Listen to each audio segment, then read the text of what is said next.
Bienvenue à tous sur Tech 227. On est heureux de vous accueillir dans votre nouvelle émission qui traite de technologie et de l'actualité People. Tout au long de cette saison, je serai accompagné de Salim et d'Amadou, mes deux experts. 26 minutes d'infos, de scoop, de vidéos, bref, c'est Tech 227. Innovation et genre à Niamey à travers deux événements. Le hackathon genre sur la thématique le genre organisé grâce à l'ambassade des États-Unis au Niger et les journées portes ouvertes TIC Entrepreneuriat et Leadership féminin sur l'initiative de l'ANSSI. Nous irons aussi du côté de la Côte d'Ivoire où nous vous parlerons de l'Internet mobile. Évidemment, nous parlerons aussi de l'événement le plus attendu ici au Niger. Je veux bien sûr parler de la 4G.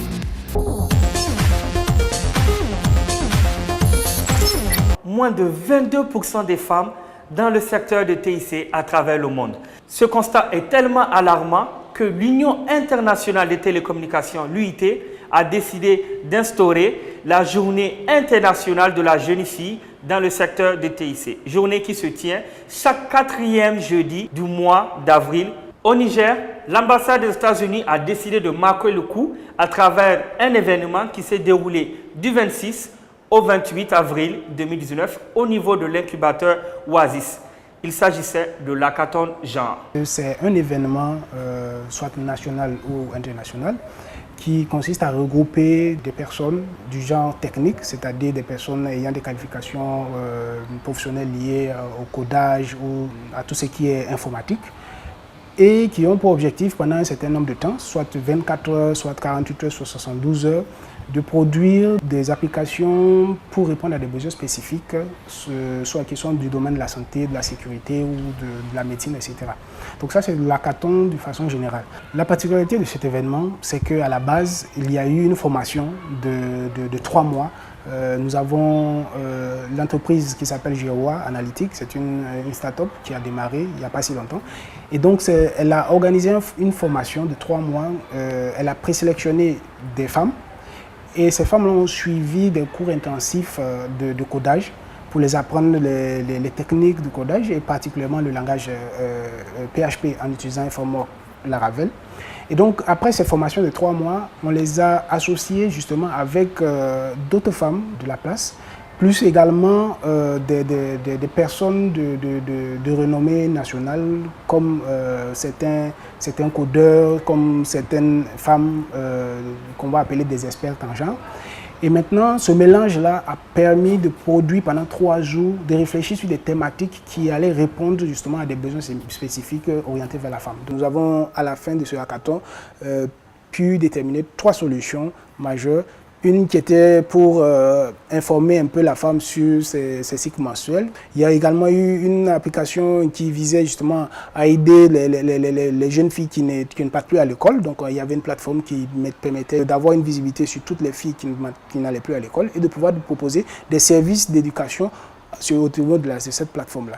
Et la 3e solution, c'était une solution qui permettait d'alerter les autorités en place lorsqu'une dame, une sœur ou une maman a été victime d'un viol, en tout cas a subi une maltraitance quelconque.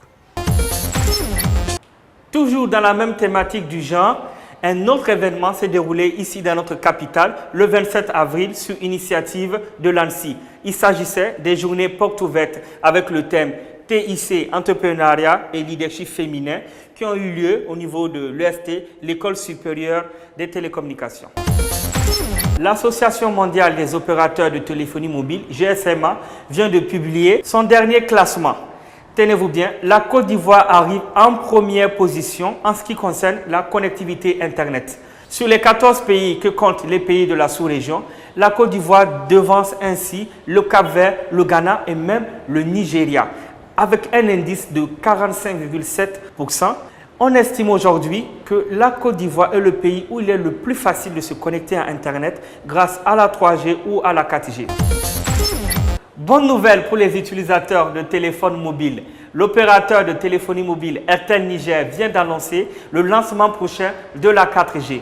Les derniers détails de cette migration 3G-4G ont été rendus publics à travers une conférence de presse qui s'est déroulée au sein des locaux de l'opérateur ici à Niamey. Nous lançons une campagne de greffage sur les points de vente. Donc c'est une campagne qui va permettre à l'ensemble de nos abonnés qui sont en tout cas ici à Niamey de venir changer gratuitement la SIM 3G qu'ils ont en 4G. Ce communiqué, c'est pour préparer la population de Niamey pour tester cette 4G en avant-première. Il ne s'agit pas d'un lancement grand public, mais d'une phase préparatoire et expérimentale.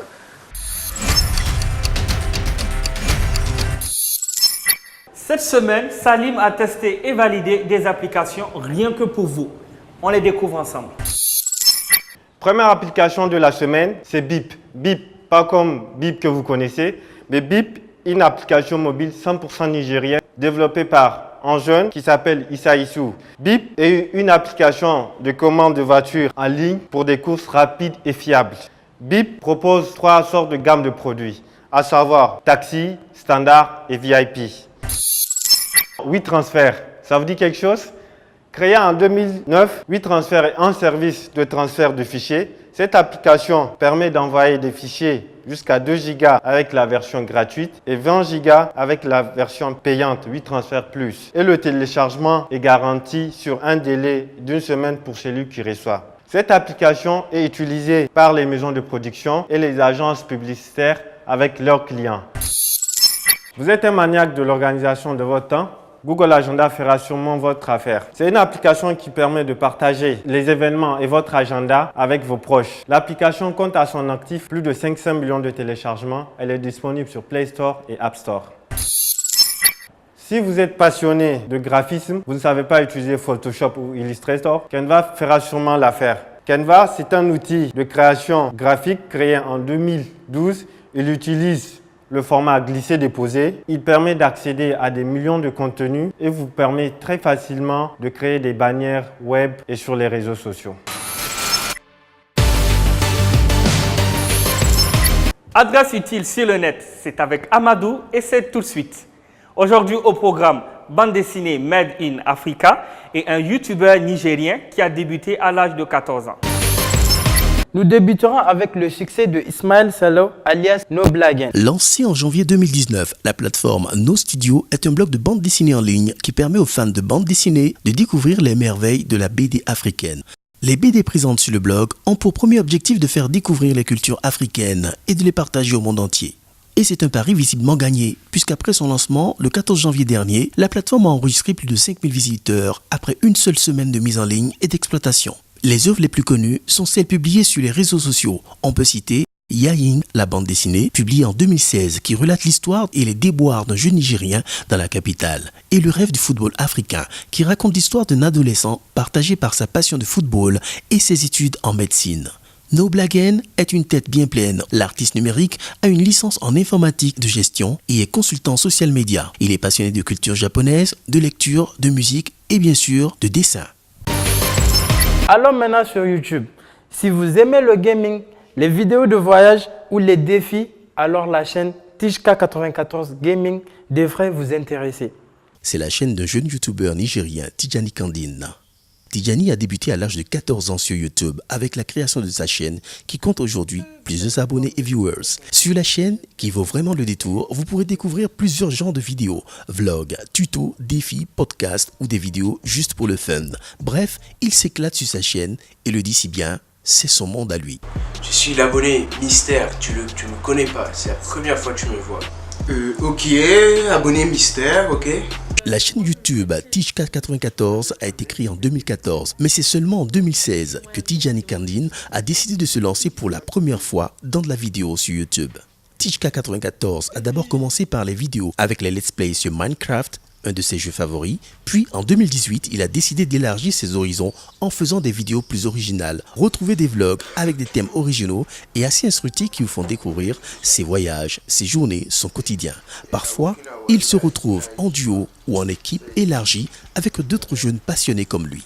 Allez, donnez-lui un coup de pouce en visitant sa chaîne. Nous, on l'a déjà fait et on s'est même abonné. Ah, mais vous êtes là! Ok.